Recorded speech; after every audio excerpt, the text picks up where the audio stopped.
Welcome to a new daily top AskReddit video. Today's topic. What's a job where you have zero room for error, like one mistake and it's a huge deal? Anesthesiologist. This is true, as one anesthesiologist once told me, it's important that we keep you under during a procedure, it's also fairly important that we put you under correctly, but what most people don't realize, the most critical part to the whole process, is to bring you out of it correctly. Otherwise you might not wake up at all. Seen that fail several times with pets. We lost 2 to anesthetic, but they were very seriously ill and lungs impacted. The first time the CT scan experts didn't charge as long as we got a post-mortem across the road at the pathology lab. The findings meant we'd have had to PTS regardless. The second time was in ultrasound. The other times the vet got them back. Anesthesia for small pets is hard. We were in the room for one and her heart just stopped. Vet went, "Oh, that's interesting," got her back and woke her up. Vet finished the dental while she woke up. The second time I got handed a pep with the ketamine shakes as she was still under the influence. We waited until she was fine before heading home. Air traffic controller. One wrong call and it's catastrophic. In the United States, the Federal Aviation Administration has installed signs on the fence of every air traffic control facility, which in turn have the line, "Loss of human life may result from service interruption." I'm a retired controller. Had a controller buddy always say, "I'm the most dangerous man in," not going to mention the location, right now. You make so many decisions and stay busy enough coordinating all kinds of shit that you never really think about it more than just dots on a screen. Those that can't compartmentalize the job don't last long. Forensics. Doesn't take a lot for evidence to be inadmissible in court because of a mistake. Got friend in forensics. She says it can be super stressful on court days because no matter what, someone is going to try and pick apart your work. In a similar vein, I'm a forensic nurse and go to court a few times a year for victims I provided medical care for. It only took one embarrassing typo getting called out in court for me to seriously tighten my shit up. In some cases you can do everything perfectly and they'll still try to convince the jury that some part of your report or the victim's statement isn't accurate.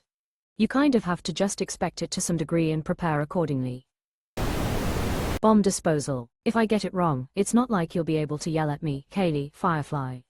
2 funny lines about it. Stolen. 1, at least if you fuck up it's no longer your problem. 2, from the mercenary checklist or whatever, a demolitions expert running outranks everyone. Quote, reminds me of the poster my hazwaste facility had for various types of material releases. The box for radioactive release just said, run. Our facility did not handle radioactive waste.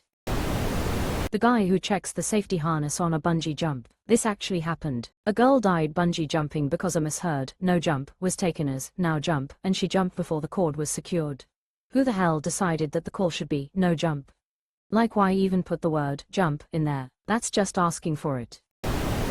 Blood bankers, the people who make sure you get the right type of blood. The FDA tracks it. I was hoping to see this comment. One screw up and we can kill a patient. Hell, we can do things by the book in an emergency and the patient dies because we didn't have any patient history and blood was not compatible. Yes, even ONEG can be incompatible for those that don't know. Before I retired I was a nuclear safety valve tester, analyst. It was my job to certify that if a valve said it was flooding the radioactive core with water, it was flooding the core with water. I, by myself, had the power to melt a nuclear reactor down to an untouchable, bubbling blob of death. You have a way with words, and untouchable, bubbling blobs of death. You have a way with words, and untouchable, bubbling blobs of death. You are disqualified from becoming a nuclear safety valve tester, analyst. This not a life or death answer, but picture framer. We used to handle some artwork that was like, globally important. If we damaged it, it would have needed tens or hundreds of thousands of dollars of restoration at best, or we'd be in the news at worst. I was always amazed they trusted people making $17.50 an hour with artwork you've all seen in textbooks, but they do. This is the real one. Extremely time-pressured jobs done by underpaid people doing incredibly important things. A surgeon could kill one person. A restorationist could kill an idea. That reminds me of a time a customer brought in a $2.5 million, very limited production Lamborghini, one of 30 made, and wanted a maintenance inspection, oil change. I asked my boss if our insurance could cover a fuck-up on this car and he said probably not. So if I fucked something up, he could have lost the shop and I'd end up in Motor Trend magazine. I respectfully declined to service it. That's the only reason I've driven a Ferrari. Someone brought it to the dumpy quick oil change place I worked at. It wasn't even my bay, but they needed someone to back it up 2 feet to pull it into the bay, but not 2.5 feet or it would hit another car. I was foolhardy enough to give it a go and it went fine. I know it wasn't anywhere near $2.5 million, but it also didn't belong at that shop either. Hospital pharmacist checking in, when working with pediatrics, decimals, and more importantly, where you put them, are kind of a big deal. I'd also say the nurses administering, where I am paid's meds all have to be double-checked, which seems very sensible, but adults is only single check. Which seems insane coming from a paid's background. I would like someone else to notice if I make an error, thank you very much. I'm a newborn nurse and we weigh babies in grams, and the med admin system in our computer calculates the doses based on kilograms. Obviously it's just a difference of where the decimal point is, but still, you don't want to not be paying attention one day and give a newborn a medication dose meant for a 3,500 kilograms baby. Boeing mechanic lol. Downfall, the case against Boeing, is a good documentary.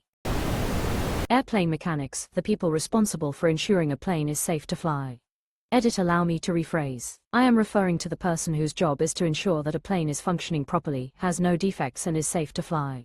If said workers miss something, make some sort of mistake, it could possibly lead to devastating results.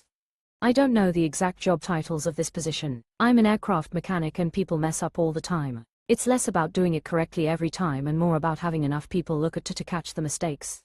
Cool. I hate it. Interestingly enough, my brother works for a plant that engineers jet engines and they go about the QA, firing for incorrect work thing different than you'd think. They obviously have a very strict, multi-layered QA process, but messing something up doesn't necessarily equal termination. Sure, they'll track it to make sure you don't mess up the same thing over and over, but they don't want anyone trying to work with the looming presence of immediate termination hanging over their heads either, because it may distract you from doing your work correctly.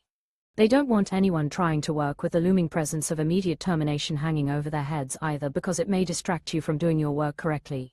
And more importantly, they don't want to incentivize someone to cover up a mistake. When safety is on the line, people have to be able to trust that saying, wait, I fucked up, it's not safe, won't have negative consequences. Because in some circumstances, even just a hesitation to say something can cause a big problem. I build machines for factories. I once broke an expensive part. I stressed about it for hours. I thought I was going to be fired. My boss laughed at me and said, "Why would I fire you? I just paid $40,000 for you to learn something. Not to mention it costs way more to find a replacement than try to remedy the situation with proper training and forgiveness." Surgeon, the leg bone's connected to the something. The something's connected to the red thing. The red thing's connected to my wristwatch. Uho, hi, drive. Nick, nah, they make mistakes all the time. They're just really good at fixing them. A relevant quote from May 2023 by a gynecological oncologist in a medical subreddit goes like this: "It's usually not the first mistake that gets you into trouble. It's the follow-up mistakes that you make when you try to fix the first mistake without thinking things through which gets you in trouble." Universally applicable. Deleted. More room in ortho than in neuro. I worked for a company once that made medical devices, specifically intravascular catheters and tiny coils for packing aneurysms. I wasn't even in a lab that made them. Our department took devices out of old or damaged packaging, checked them for quality, and then put them in new packaging with updated labels. There were probably 5 different steps in this process where you just checked other people's work. And if anything was off at all, the unit had to be quarantined and checked by a team of quality engineers before corrective action could be taken. For example, if a label went missing before you got to the step where you throw out extra labels, this only happened once in my time there.